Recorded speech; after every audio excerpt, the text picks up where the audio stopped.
ಯಾರೂ ಕೂಡ ಮೇಲಲ್ಲ, ಯಾರೂ ಕೀಳಿಲ್ಲ ಎಂಬ ತತ್ವದಡಿ ಜಾತಿರಹಿತ ಲಿಂಗಭೇದವಿಲ್ಲದೆ ಸಮಾಜ ಕಟ್ಟಲು ಬಸವಣ್ಣನವರು ಶ್ರಮಿಸಿದರು. ಮೌಢ್ಯತೆ, ಕಂದಾಚಾರ ಮತ್ತು ಅಸ್ಪೃಶ್ಯತೆಯ ವಿರುದ್ಧ ಅವರು ಅಂದೇ ಸಮರ ಸಾರಿದ್ರು. ಎಂದಿಗೂ ಸಮಾಜದಲ್ಲಿ ನೆಲೆಸಿರುವ ಅಸಮಾನತೆ ಹೋಗಲಾಡಿಸಲು ಬಸವ ತತ್ವವೇ ಮದ್ದಾಗಿದೆ ಎಂದು ಜಿಲ್ಲಾ ಉಸ್ತುವಾರಿ ಸಚಿವ ಈಶ್ವರ ಬಿ ಖಂಡ್ರೆ ಮಾತನಾಡಿ ತಿಳಿಸಿದರು. ಜಿಲ್ಲಾಡಳಿತ, ಜಿಲ್ಲಾ ಪಂಚಾಯಿತಿ, ಮಹಾನಗರ ಪಾಲಿಕೆ, ಕನ್ನಡ ಮತ್ತು ಸಂಸ್ಕೃತಿ ಇಲಾಖೆಯ ಸಂಯುಕ್ತಾಶ್ರಯದಲ್ಲಿ ಬೀದರ್ ನಗರದ ಪೂಜ್ಯ ಡಾ ಚನ್ನಬಸವ ಪಟ್ಟದೇವರ ರಂಗಮಂದಿರದಲ್ಲಿ ಆಯೋಜನೆ ಮಾಡಲಾಗಿದ್ದ ಸಾಂಸ್ಕೃತಿಕ ನಾಯಕ ವಿಶ್ವಗುರು ಬಸವಣ್ಣನವರ ಜಯಂತ್ಯೋತ್ಸವ ಕಾರ್ಯಕ್ರಮ ಉದ್ಘಾಟಿಸಿ ಮಾತನಾಡಿ, 12ನೇ ಶತಮಾನದಲ್ಲಿ ಬಸವಣ್ಣನವರು ನಡೆಸಿದ ಕಲ್ಯಾಣ ಕ್ರಾಂತಿ ಇಂದಿನ ಸಮಾಜಕ್ಕೂ ಅತ್ಯಂತ ಪ್ರಸ್ತುತವಾಗಿದೆ ಎಂದರು. ಜಗತ್ತಿನಲ್ಲಿ ಮೊಟ್ಟಮೊದಲ ಬಾರಿಗೆ ಮಹಿಳೆಯರಿಗೆ ಸಮಾನ ಗೌರವ ಮತ್ತು ಹಕ್ಕನ್ನು ನೀಡಿದ ಕೀರ್ತಿ ಮಾನ್ಯ ಬಸವಣ್ಣನವರಿಗೆ ಸಲ್ಲುತ್ತದೆ. ಆದರೆ ಇಂದಿನ ದಿನಗಳಲ್ಲಿ ಮಹಿಳೆಯರ ಮೇಲಾಗುತ್ತಿರುವ ದೌರ್ಜನ್ಯ, ಅತ್ಯಾಚಾರಗಳನ್ನು ಗಮನಿಸಿದರೆ ನಾವು ಬಸವ ತತ್ವದಿಂದ ದೂರ ಸರಿಯುತ್ತಿದ್ದೇವೆ ಎಂಬ ಪ್ರಶ್ನೆ ಕಾಡ್ತಾ ಇದೆ ಎಂದು ಹೇಳಿದರು.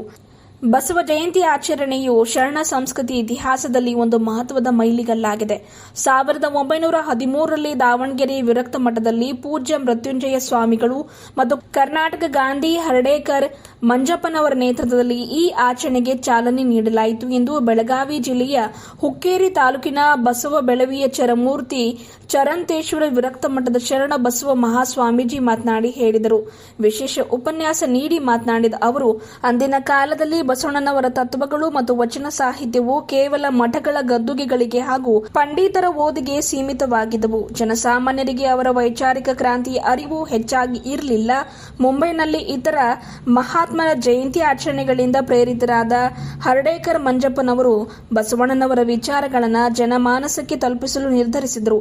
ಐತಿಹಾಸಿಕ ದಾಖಲೆಗಳ ಆಧಾರದ ಮೇಲೆ ಅಕ್ಷಯ ತೃತೀಯ ದಿನದಂದೇ ಬಸವಣ್ಣನವರು ಜನಿಸಿದರೆಂದು ನಿಶ್ಚಯಿಸಿ ಅಂದಿನಿಂದ ಹಳ್ಳಿಗಳಲ್ಲಿ ಪ್ರವಚನ ಹಾಗೂ ಸಮಾರಂಭಗಳ ಮೂಲಕ ಶರಣರ ಸಮಾನತೆಯ ಸಂದೇಶವನ್ನು ಪಸರಿಸಲಾಯಿತು ಎಂದು ತಿಳಿಸಿದರು. ಇದೇ ವೇಳೆ ಪೌರಾಡಳಿತ ಮತ್ತು ಹಜ್ ಖಾತೆ ಸಚಿವ ರಹೀಂ ಖಾನ್ ಮಾತನಾಡಿದರು. ಡಾ ಶೈಲೇಂದ್ರ ಬೆಲ್ದಾಣೆ, ಬೀದರ್ ದಕ್ಷಿಣ ಕ್ಷೇತ್ರದ ಶಾಸಕರು, ತಹಶೀಲ್ದಾರ್ ರವೀಂದ್ರ ಧಾಮ, ಕನ್ನಡ ಮತ್ತು ಸಂಸ್ಕೃತಿ ಇಲಾಖೆ ಸಹಾಯಕ ನಿರ್ದೇಶಕ ಸಿದ್ದರಾಮ ಶಿಂದೆ, ಗ್ರೇಡ್ 2 ತಹಶೀಲ್ದಾರ್ ಜಿಯಾವುದ್ದೀನ್, ಬಸವ ಜಯಂತ್ಯೋತ್ಸವ ಸಮಿತಿ ಅಧ್ಯಕ್ಷ ರಜನೀಶ್ ವಾಲಿ, ಪ್ರಧಾನ ಕಾರ್ಯದರ್ಶಿ ಶಶಿಧರ್ ಹೊಸಳ್ಳಿ, ಖಜಾಂಚಿ ಸಿದ್ದರಾಮಯ್ಯ ಸ್ವಾಮಿ, ಮಹಿಳಾ ಘಟಕದ ಅಧ್ಯಕ್ಷೆ ಡಾ ದೇವಿಕಾ ಅಶೋಕ್ ನಾಗುರೆ, ಸಮಾಜದ ಹಿರಿಯರಾದ ಶಿವಶರಣಪ್ಪ ವಾಲಿ, ಪ್ರಮುಖರಾದ ಶ್ರೀಕಾಂತ ಸ್ವಾಮಿ, ಶಾಮಣ್ಣ ಬೌಗಿ, ಸುರೇಶ್ ಚಂದಶೆಟ್ಟಿ ಸೇರಿದಂತೆ ಇನ್ನಿತರರು ಇದ್ದರು. अनुभव मंडप बन रहा है. यहाँ पे लोग फर्स्ट अगर प्यूरिटी होती है पूरी दुनिया में मैसेज जाता है, दुनिया के लोग कंट्रोल करते हैं. तो यहाँ पे मैं समझता हूँ होना चाहिए. लोग यहाँ पे भी मानने के लिए बहुत कंफ्यूज है. लोग खुदा बड़ा है या सूरज बड़ा है, उसका मोटा एग्जाम्पल, कोई भी हर जना बोलता खुदा बड़ा है, सूरज खुदा से छोटा है बोलते. सूरज एक है मगर खुदा 100 है बोलते. कैसे एक सूरज को मानते हैं? सूरज एक ही है पूरी दुनिया में. चांद एक है, धरती एक है, आसमान एक है, हजारों चीजों को एक एक मानते हैं. बसवण्णा वही बोले सब भी एक ही है, खुदा भी एक ही है. अगर खुदा एक नहीं होता तो सूरज से छोटा होता खुदा, चांद से छोटा होता, आसमान से छोटा होता, क्योंकि एक सूरज पूरी दुनिया को कंट्रोल कर रहा है. एक सूरज तो खुदा बिदर में, कर्नाटक में, इंडिया में एक खुदा होता है, फिर अमेरिका में, लंदन में, सऊदी में, पूरे जर्मनी में किसका खुदा है? 200 कंट्रीज है. इंडिया जैसे 200 कंट्रीज, इंडिया जैसे 200 कंट्री को सूरज कंट्रोल कर रहा है. मगर हमारा खुदा उधर बाहर नहीं कंट्रोल कर सकता, तो हमारा खुदा छोटा हो गया. हमारे बिदर के लिए, हमारे समाज के लिए, यहाँ सभी समाज मिक्स है. हमारा खुदा हमारे को करता, बाजू वाले को नहीं करता. ऐसा कैसा हो सकता है? तो बसवण्णा बोले ऐसा कुछ नहीं है. एक खुदा है पूरी दुनिया को कंट्रोल कर रहा है, सान सूरज को भी कंट्रोल कर रहा है. ये सच्चाई है. हम आप सब मिलके बोलेंगे, जो होना है होते रहता है, क्यों नहीं. बसवण्णा जी का मैसेज सब तक पहुंचाएंगे. इतना बोलते हुए मैं सभी को बहुत बहुत धन्यवाद बोलता हूँ. जय बसवण्णा. नमस्कार. ಸಾಧನೆ ಎಂಬುದು ಸಾಧಕನ ಕೈವಶವಲ್ಲದೆ ಹೇಡಿಗಳ ಕೈವಶವಲ್ಲ ನೋಡ ಕಪಿಲ ಸಿದ್ಧ ಮಲ್ಲಿಕಾರ್ಜುನ ಅಂತ ಹೇಳ್ತಾರೆ. ಶರಣ ಪಥವೆಂಬುದು ಶರಣಂಗಲ್ಲದೆ ಅದು ಹೇಡಿಗಲ್ಲ ನೋಡ ಅಂತ ತಿಳ್ಕೊಂಡು ಹೇಳ್ತಾರೆ. ವಚನಗಳಲ್ಲಿ ಇಂಥ ಮಾತುಗಳು ಬರ್ತವೆ. ಅದರಲ್ಲಿನೂ ಸಿದ್ದರಾಮೇಶ್ವರ ಜಜ್ಮೆಂಟ್ ಕೊಡ್ತಾರೆ. ಜಜ್ಮೆಂಟ್ ಅವರು ಏನಿದ್ರು ಜಜ್ಮೆಂಟ್. ಇವತ್ತು ಬಸವಣ್ಣನವರ ಜಯಂತಿಯನ್ನು ಬಹಳ ದೊಡ್ಡ ಪ್ರಮಾಣದಲ್ಲಿ ನಾವು ಮಾಡ್ತಾ ಇದ್ದೇವೆ. ಬಹುಶಃ 113 ವರ್ಷಗಳ ಹಿಂದೆ ನಮಗೆ ಬಸವಣ್ಣವರ ಜಯಂತಿ ಗುರುತೇ ಇದ್ದಿದ್ದಿಲ್ಲ.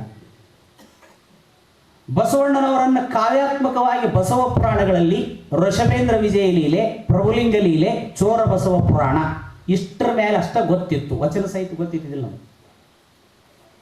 ವಚನಗಳು ಶೂನ್ಯ ಸಂಪಾದನೆಗಳಲ್ಲಿದ್ದು, ಶೂನ್ಯ ಸಂಪಾದನೆ ಅಂದರೆ ನಮ್ಮಲ್ಲಿ ವಚನಕಾರರನ್ನ ಕುರಿತು ವಚನಗಳನ್ನು ಸಂಗ್ರಹ ಮಾಡುವಂಥ ಒಂದು ಪದ್ಧತಿ ಬಂತು. ಗೂಳೂರು ಸಿದ್ದವೀರಣ್ಣ ಒಡೆಯರು, ಗುಮಳಾಪುರದ ಸಿದ್ಧಲಿಂಗ ಯತಿಗಳು, ಇವರೆಲ್ಲ ಯಡಿಯೂರು ಸಿದ್ಧಲಿಂಗೇಶ್ವರ ಶಿಷ್ಯರು ವಚನಗಳನ್ನು ಸಂಗ್ರಹ ಮಾಡಿದರು. ವಚನಗಳು ದೊಡ್ಡ ದೊಡ್ಡ ಮಠಗಳು, ದೊಡ್ಡ ದೊಡ್ಡ ಪಂಡಿತರ ಆಲಯದಲ್ಲಿ ಮಾತ್ರ ಓದಲ್ಪಡುತ್ತಿದ್ದು. ಕೆಲವು ಕ್ರಿಯಾವಂತ, ಆಚಾರವಂತ, ತತ್ವನಿಷ್ಠ, ವಿರಕ್ತ ಶ್ರೇಷ್ಠರು ತಾವು ಲಿಂಗ ಪೂಜೆಗೆ ಕುಂತಾಗ ಗದ್ದಿಗೆ ಮೇಲೆ ಪಾದೋದಕ ತಗೊಂಡು ವಚನಗಳ ಕಟ್ಟನ್ನು ಬಿಚ್ಚಿ ವಚನಗಳನ್ನು ಓದ್ತಿದ್ರು, ಮತ್ತು ಕಟ್ಟಿ ಇಟ್ಟು ಬಿಡ್ತಿದ್ರು. ಸಾಮಾಜಿಕವಾಗಿ ಬಂದಿದ್ದಿಲ್ಲ. ಆಶ್ಚರ್ಯ ಅಂದರೆ 18, 19ನೇ ಶತಮಾನದಲ್ಲಿ ನಮಗೆ ವಚನಗಳ ಪ್ರಕಾರವೇ ಗೊತ್ತಿದ್ದಿದ್ದಿಲ್ಲ. ನಾ ಹೇಳೋದು ಸತ್ಯವಾದ ಮಾತು. ವಚನಗಳ ಪ್ರಕಾರನ ಗೊತ್ತಿಲ್ಲ. ಇನ್ನು ವಚನ ಸಾಹಿತ್ಯ, ಕಳಬೇಡ ಕೊಲಬೇಡ, ಇವನಾರವ ಮತ್ತು ದಯವೇ ಧರ್ಮದ ಮೂಲ, ಮತ್ತೆ ನಮ್ಮಲ್ಲಿ ಕೆಲವೊಂದಿಷ್ಟು ವಚನಗಳು ಬರ್ತಾವೆ ನೋಡ್ರಿ. ಅವೆಲ್ಲ ಸಾಮಾಜಿಕ ಧಾರ್ಮಿಕ ಚೌಕಟ್ಟಿನ ವಚನ ಗೊತ್ತೇ ಇದ್ದಿದ್ದಿಲ್ಲ ನಮಗೆ. ಯಾಕೆ ಗೊತ್ತಿದ್ದಿಲ್ಲ ಅಂದ್ರೆ ವಚನಗಳ ಪ್ರಕಾರನ ನಮಗೆ ಗೊತ್ತಿದ್ದಿಲ್ಲ. ಬಸವಣ್ಣವರನ್ನ ಪೌರಾಣಿಕ ಪುರುಷರಾಗಿ ದೊಡ್ಡಾಟಗಳಲ್ಲಿ, ಬಯಲಾಟಗಳಲ್ಲಿ ಆಡ್ತಿದ್ರು. ದೊಡ್ಡಾಟ ಆಡ್ತಿದ್ರು, ಬಯಲಾಟ ಆಡ್ತಿದ್ರು.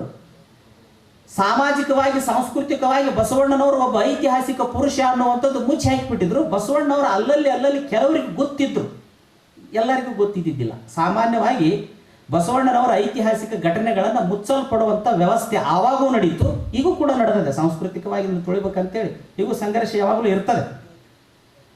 ಆಶ್ಚರ್ಯ ಅಂದರೆ ಬಸವ ಜಯಂತಿ ಅನ್ನುವಂಥದ್ದು ಕರ್ನಾಟಕದ ಇತಿಹಾಸದಲ್ಲಿ ಇದ್ದಿದ್ದೇ ಇಲ್ಲ. ಈ ಹಬ್ಬ ಗೊತ್ತಾಯ್ತಿದ್ದಿಲ್ಲ ನಮಗೆ. ಮತ್ತೆ ಏನು ಮಾಡೋದು? ಪುಣ್ಯಾತ್ಮರನ್ನು ಇವತ್ತು ನಾವು ನೆನೆಸಬೇಕು. ಧಾರವಾಡದ ಮೃತ್ಯುಂಜಯ ಸ್ವಾಮಿಗಳನ್ನು ನೆನೆಸಬೇಕು, ಹರ್ಡೇಕರ್ ಮಂಜಪ್ಪನ ನೆನೆಸಬೇಕು. ಇವತ್ತು ಬಸವ ಜಯಂತಿ ಸಲ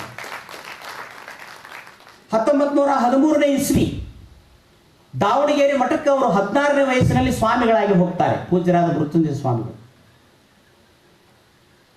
ಬ್ರಹ್ಮ ಸಮಾಜ ಅಂತ ಇತ್ತು, ನಿಮಗೆಲ್ಲ ಗೊತ್ತಿರಬೇಕು. ದಯಾನಂದ ಸರಸ್ವತಿಯವರ ಬ್ರಹ್ಮ ಸಮಾಜ, ಆರ್ಯ ಸಮಾಜ ಹೌದು. ಆ ಆರ್ಯ ಸಮಾಜದಲ್ಲಿ ಒಬ್ಬ ದೊಡ್ಡ ತತ್ವನಿಷ್ಠರು ಹರ್ಡೇಕರ್ ಮಂಜಪ್ಪನವರು, ಬನವಾಸಿಯಲ್ಲಿ ಹುಟ್ಟಿದವರು. ಅವರು ವೇಷಾಪುತ್ರರು.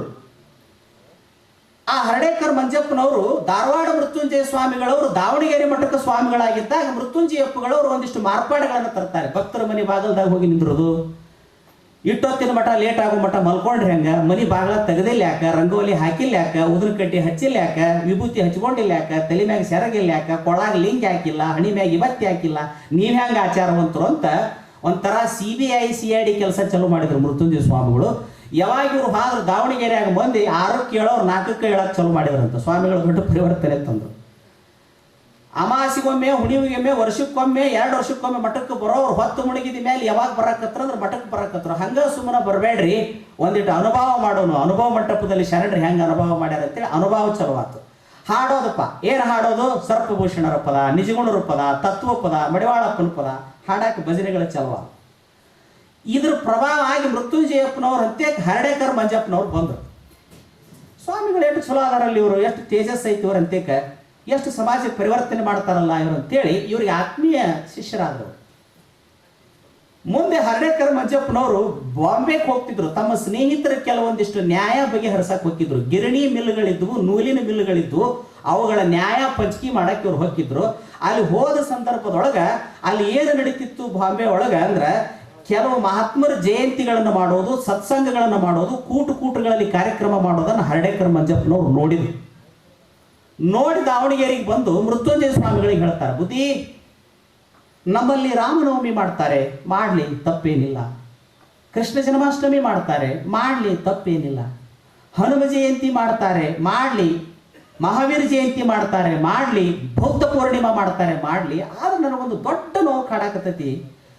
ಈ ನೆಲದಾಗ ಕಳ್ಳು ಹರ್ಕೊಂಡು ಕೆಲಸ ಮಾಡಿದವರು ಬಸವಣ್ಣವರು. ಬಾಯಾಗ ಬಂಗಾರ ಚಮಚೆ ಇಟ್ಟುಕೊಂಡು ಹುಟ್ಟಿ ಶ್ರೀಮಂತಿಕೆ ಸುಖದ ಸುಪ್ಪತ್ತಿನಲ್ಲಿ ಮೆರ್ಕೊಂಡಿರ್ಬೇಕಾದ ಬಸವಣ್ಣ ಹೊಲಿಗೇರಿ ಮಾದಿಗೇರಿಗೆ ಹೋಗಿ ನಮ್ಮಪ್ಪ ಚೆನ್ನಯ್ಯ ನಮ್ಮಪ್ಪ ಕಕ್ಕಯ್ಯ ಅಂತ ಎಲ್ಲಾರನ್ನೂ ಅಪ್ಪಕೊಂಡ, ಬಿದ್ದವ್ರನ್ನ ಎತ್ಕೊಂಡ, ಹೆಣ್ಮಕ್ಳಿಗೆ ಸಮಾನತೆ ಕೊಟ್ಟ, ವೈಚಾರಿಕತೆ ತಂದ, ವೈಜ್ಞಾನಿಕತೆ ತಂದ, ಆರ್ಥಿಕತೆ ತಂದ, ಕಾಯಕ ತಂದ, ಸಮಾನತೆ ತಂದ. ಇಂಥ ಬಸವಣ್ಣವ್ರ ಜಯಂತಿನ ಮಾಡೋದಿಲ್ಲಲ್ರಿ ಬುದ್ಧಿ. ಎಂಥ ಜನ ರೀ ನಾವು, ಎಂಥಾರ್ರಿ ಲಿಂಗಾಯತರು ಅಂದಾಗ ಮಂಜಪ್ಪನವ್ರ ಕಣ್ಣಾಗ ದಳದಳ ನೀರು ಬಂದು. ಹೌದಲ್ರಿ, ಮೃತ್ಯುಂಜಯಪ್ಪಗಳು ಹೇಳ್ಕೊ, ಮಂಜಪ್ಪನವ್ರು ಅಳಾಕತ್ರು, ಮೃತ್ಯುಂಜಯಪ್ಪಗಳ ಕಣ್ಣಾಗ ನೀರು ಬಂದು. ಹೌದಲ್ರಿ, ನಾನು ಲಿಂಗಾಯತ ಮಠದ ಸ್ವಾಮಿ, ಲಿಂಗಾಯತರ ಅಣ್ಣ ಉಣ್ತೀನಿ, ಲಿಂಗಾಯತರ ಅಣ್ಣ ಹೊಟ್ಟೆ ಉಣ್ತೀನಿ, ನನಗೆ ತಲೆಯಾಗ ಬರಲಾರದು ನಿಮಗೆ ಬಂತಲ್ಲ ಅಂದ್ರೆ ಮೃತ್ಯುಂಜಯಪ್ಪಗಳು ನೋಡಿ ಎಷ್ಟು ದೊಡ್ಡವರ. ಮತ್ತೆ ಏನು ಮಾಡೋದು? ಇಲ್ಲ, ಬಸವ ಜಯಂತಿ ಪ್ರಾರಂಭ ಮಾಡೋದು. ಯಾವಾಗ ಮಾಡೋದು ಗೊತ್ತಾಗಿಲ್ಲ. ಬಸವಣ್ಣವ್ರು ಯಾವಾಗ ಹುಟ್ಟಾರ ಅನ್ನೋದು ಒಟ್ಟ ಗೊತ್ತಿಲ್ಲ. ವಚನಗಳು ನಮಗೆ ಸಿಕ್ಕೇ ಇಲ್ಲ. ವಚನಗಳು ಯಾವಾಗ ಸಿಕ್ಕುವ ಅಧಿಕೃತ ಅಂದ್ರೆ 1923ರಲ್ಲಿ ವಚನ ಶಾಸ್ತ್ರ ಸಾರ ಭಾಗ 1 ಬಂತು. ಹಳಕಟ್ಟಿ ಫಕೀರಪ್ಪನವ್ರು ತಂದರು. ಬಸವ ಜಯಂತಿ ಪ್ರಾರಂಭ ಆದ 10 ವರ್ಷಕ್ಕೆ ವಚನಗಳು ಸಿಕ್ಕು ನಮ್ಮ ಹಣೆ ಬರಕ್ಕೆ. ಅದಕ್ಕಿಂತ ಮೊದಲು ಸಿಕ್ಕಿಲ್ಲ. ಸಿಕ್ಕರು ಅಲ್ಲೆಲ್ಲಿ ಮಠದ ಗದ್ದಿಗೆ ಮ್ಯಾಗಿದ್ರು 4-6 ಮಂದಿ ಓದ್ತಿದ್ರು, ಮತ್ತೆ ಕಟ್ಟಿ ಇಟ್ಟು ಬಿಡ್ತಿದ್ರು. ಇಲ್ಲ ಜಗ್ಗ ಕುಂಕುಮ ಬಡೋದು, ಉದುರು ಕಟ್ಟಿ ಬೆಳಗ್ಗೆ ಜ್ಯೋತಿ ಬೆಳಗುತ್ತಿದೆ ಅಂತ ಕಾಯಿ ಕರಪರ ಹೊಡೆದು ಬಿಡ್ತಿದ್ರು. ಮುಗಿದು ಗೊತ್ತಾಗಲ್ಲ ನಮ್ಮ ಲಿಂಗಾಯತರ ಹಣೆ ಬರ. ಮುಂದೆ ಪತ್ರ ಬರೀತಾರೆ ಶಿವಮೂರ್ತಿ ಶಾಸ್ತ್ರಿಗಳು, ಅವತ್ತಿನ ಕಾಲದ ದೊಡ್ಡ ಪಂಡಿತರು. ನೀವು ಪಂಡಿತರು ಕಾವ್ಯಗಳನ್ನು ಓದಿರಿ, ಷಟ್ಪದಿಗಳು, ಪುರಾಣಗಳು, ಛಂದಸ್ಸುಗಳು, ವ್ಯಾಕರಣಗಳು, ಭಾಮಿನಿ ಷಟ್ಪದಿ, ವಾರ್ತಿಕ ಷಟ್ಪದಿ ನಿಮಗೆ ಗೊತ್ತದೆ. ಭೀಮಕವಿಯ ಬಸವ ಪುರಾಣ, ಋಷಭೇಂದ್ರ ವಿಜಯ ಲೀಲೆ, ಶಬರಶಂಕರ ವಿಳಾಸ, ಚೋರ ಬಸವ ಪುರಾಣ, ವೀರಶೈವಾಮೃತ ಪುರಾಣ, ಇಂಥವೆಲ್ಲ ಅದಾವ. ಎಲ್ಲರ ಬಸವಣ್ಣವ್ರು ಪಕ್ಕಾ ಹುಟ್ಟಿದ ತಾರೀಕು ತಿಥಿ ಏನಾರ ನಿಮಗೆ ಗೊತ್ತಿದ್ರು ಹೇಳ್ರಿ ಅಂದ್ರೆ ಮೃತ್ಯುಂಜಯ ಸ್ವಾಮಿಗಳು ಹುಡುಕ್ಯಾಡಿಸಿದ್ರು. ಒಂದಲ್ಲ 6 ತಿಂಗಳ ಪತ್ರದ ಮೂಲಕ ವ್ಯವಹಾರ ನಡೆದು ಹೋಗಿ. ಲ್ಯಾಂಡ್ ಫೋನ್ ಇಲ್ಲ, ಯಾವ ಫೋನು ಇಲ್ಲ. ಪತ್ರಗಳನ್ನು ಬರೀಬೇಕು, ಪತ್ರಗಳ ಮೂಲಕ ಹೋಗ್ಬೇಕು, ಪತ್ರಗಳ ಮೂಲಕ ಬರಬೇಕು. ಕೊನೆಗೆ ಎಲ್ಲಾರನ್ನೂ ಒಂದು ಕಡೆ ದಾವಣಗೆರೆ ಶಿವಯೋಗ ಆಶ್ರಮದ ಜಾಗದಾಗ ಕೂಡಿಸ್ತಾರೆ ಮೃತ್ಯುಂಜಯ ಸ್ವಾಮಿಗಳು. ಒಂದು ನಿರ್ಧಾರಕ್ಕೆ ಬರ್ರಿಪ್ಪ, ಬಸವಣ್ಣವ್ರು ಯಾವಾಗ ಬಂದ್ರು ಅನ್ನೋದು ನಿರ್ಧಾರಕ್ಕೆ ಬರ್ರಿ. ಕೊನೆಗೆ ಎಲ್ಲರೂ ಒಂದು ನಿರ್ಧಾರಕ್ಕೆ ಬರ್ತಾರೆ. ಏನಿಲ್ಲ, ಒಂದೊಂದು ಪುರಾಣಗಳು ಒಂದೊಂದು ರೀತಿ ಹೇಳಿದ್ರು ಕೂಡ ಭೀಮಕವಿಯ ಬಸವ ಪುರಾಣ ಆಗಲಿ, ಋಷಭೇಂದ್ರ ವಿಜಯ ಲೀಲೆ ಆಗಲಿ, ಕೆಲವದರಲ್ಲಿ ಸಾಮ್ಯತೆ ಬರುತ್ತದೆ. ಬಸವಣ್ಣನವರು ಅಕ್ಷಯ ತೃತೀಯ ದಿವಸ ಅಕ್ಷಯ ಮಾರ್ಗವನ್ನು ಜಗತ್ತಿಗೆ ಕೊಡಲಿಕ್ಕೆ ಹುಟ್ಟಿ ಬಂದರು ಅಂತದೆ. ಅಕ್ಷಯ ತೃತೀಯನೇ ಪಕ್ಕ ಅಂತ ಅನಿಸ್ತದೆ ಅಂತ ಹೇಳ್ಕೊಂಡು ಡಿಕ್ಲೇರ್ ಮಾಡಿದರು. ಆವಾಗ ಬಸವಣ್ಣವ್ರ ಜಯಂತಿ ಅಕ್ಷಯ ತೃತೀಯ ದಿನ ಅನ್ನೋದು ಪಕ್ಕ ಆತು. 1913ನೇ ಇಸ್ವಿ ಒಳಗ ದಾವಣಗೆರೆ ವಿರಕ್ತ ಮಠದಾಗ 25 ಜನ ಕೂಡಿ ಬಸವಣ್ಣವ್ರದೊಂದು ಕೈಬರದ ಫೋಟೋ ಬರೆಸಿ ಇಟ್ಟು ಮಂಜಪ್ಪನವರು ಮೃತ್ಯುಂಜಯಪ್ಪಗಳು ಬಸವ ಜಯಂತಿಗೆ ಪೀಠಿಕೆಯನ್ನ ಅವತ್ತು ಹಾಕಿದರು. 8 ವರ್ಷದಿಂದ 113 ವರ್ಷದ ಹಿಂದೆ ಈ ಜಯಂತಿ ಪ್ರಾರಂಭ ಆಯಿತು. ಪರಿಣಾಮ 113 ವರ್ಷಗಳಿಂದ ಪ್ರಾರಂಭ ಆದಂಥ ಬಸವ ಜಯಂತಿ ಇವತ್ತು 113 ದೇಶಗಳಲ್ಲಿ ಕೂಡ ಬಸವಣ್ಣವರ ಜಯಂತಿ ಆಚರಣೆಗೆ ಬರ್ತದೆ ಅಂತಂತಂದ್ರೆ ನಿಧಾನವಾಗಿ ಶರಣರು ಬರ್ತಾರ. ಅವಸರ ಮಾಡಬೇಡ್ರಿ, ಬರ್ತಾರ ಶರಣ. ಹ್ಯಾಂಗ ಬರ್ತಾರ ಅಂದ್ರೆ ಒಂದು ದಿವಸ ಏನು ಉಳಿದಂಗೆಲ್ಲ ಕಿತ್ತು ಹೊಕ್ಕವ. ಶರಣರ ಮಾತು ಶಾಶ್ವತವಾಗಿ ಉಳಿತಾರ, ಪಕ್ಕ ಬರ್ತಾರೆ, ಸಂಶಯ ಇಲ್ಲ. ಇದು ಸತ್ಯವೇ.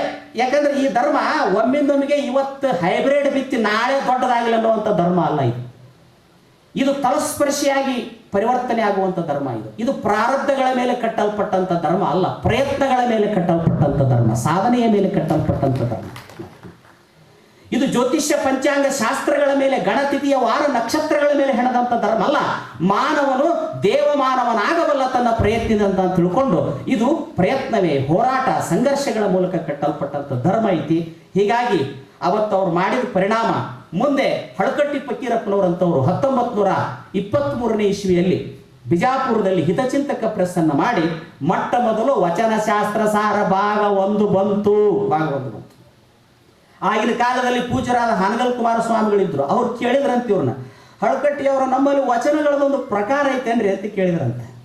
ಇಲ್ರಿ ಬುದ್ಧಿ, ಶರಣರ ವಚನನೂ ಬರದಾರ, ನಮಗೆ ಗೊತ್ತಾಯ್ತಿದ್ದಿಲ್ಲ ನೋಡ್ರಿ, ಬರೀ ನಾವು ಪುರಾಣ, ಕಾವ್ಯ, ತತ್ವಪದ ಅಂತ ತಿಳ್ಕೊಂಡಿದ್ವಿ. ವಚನಕಾರರು ಈ ರೀತಿ ವಚನಗಳನ್ನು ಬರದಾರ ಅಂತ ನಮಗೆ ಗೊತ್ತಿದ್ದಿಲ್ಲ ಅಂತೂ. ಆವಾಗ ವಚನ ಶಾಸ್ತ್ರ ಸಾರ ಭಾಗ 1 ಬಂದ ಮೇಲೆ ಮುಂದೆ ಭಾಗ 2 ಬಂತು, ಭಾಗ 3 ಬಂತು. ಅದೆಲ್ಲ ನಿಮಗೆ ಕತಿ ಗೊತ್ತೈತಿ. ಹಳಕಟ್ಟಿ ಫಕೀರಪ್ಪನವ್ರ ಹಣೆ ಬಾರ ಎಷ್ಟು ಕೆಟ್ಟ ಆತು. ಆ ವಚನ ಪ್ರಿಂಟ್ ಮಾಡಿಸ್ಬೇಕಾದ್ರೆ ಅವ್ರು ಎಷ್ಟು ಉಪವಾಸ ಅನುಭವಿಸಿದ್ರು, ವನವಾಸ ಅನುಭವಿಸಿದ್ರು, ಹೊಲ ಮಾರ್ಕೊಂಡ್ರು, ಮನಿ ಮಾರ್ಕೊಂಡ್ರು, ಹಾಕೊಳ್ಳೋಕೆ ಕೋಟ್ ಸಿಗಲಿಲ್ಲ, ಬಟ್ಟೆ ಸಿಗಲಿಲ್ಲ, ದೋತ್ರ ಸಿಗಲಿಲ್ಲ, ಉಣ್ಣಾಕ ಅನ್ನ ಸಿಗಲಿಲ್ಲ.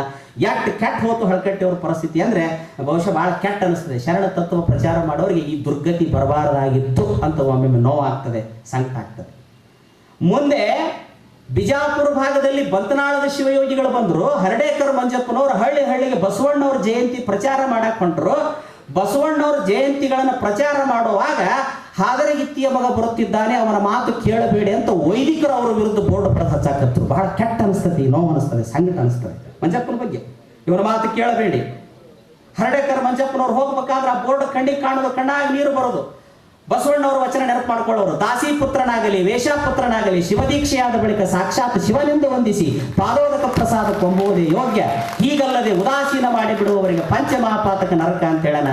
ನಮ್ಮಪ್ಪ ಮಾದಾರ ಚೆನ್ನಯ್ಯನ ಮನೆಯ ಮಗ, ಡೋಹಾರ ಕಕ್ಕಯ್ಯನ ಮನೆಯ ಮಗ, ಇವರಿಬ್ಬರು ಬೆರಣಿಗೆ ಹೋಗಿ ಸಂಗಮ ಮಾಡಿದರು. ಅವರಿಗೆ ಹುಟ್ಟಿದ ಮಗ ನಾನು ಕೂಡಲು ಸಂಗಮ ದೇವರ ಸಾಕ್ಷಿಯಾಗಿ ಅಂತ ಬಸವಣ್ಣವ್ರು ಹೇಳ್ಕೊಂಡಾರಂದ್ರ ಇವ್ರು ಯಾವ ಮಗ ಬೇಕಂತನವಲ್ರಕ್ಕ, ಅವ್ರಿಗೆ ಅದ ಮಗನಾಗಿ ಕಾಣುವಲ್ಯಕ್ಕೆ ನಾ ಮಾತ್ರ ಬಸವಣ್ಣನ ಕಣ್ಣಾಗ ನಾನು ಶರಣರ ಮಗ ಅಂತ ತಿಳ್ಕೊಂಡು ಮಂಜಪ್ಪನವರು ಹಳ್ಳಿ ಹಳ್ಳಿಗೆ ಪ್ರಚಾರ ಮಾಡಿದ್ರು.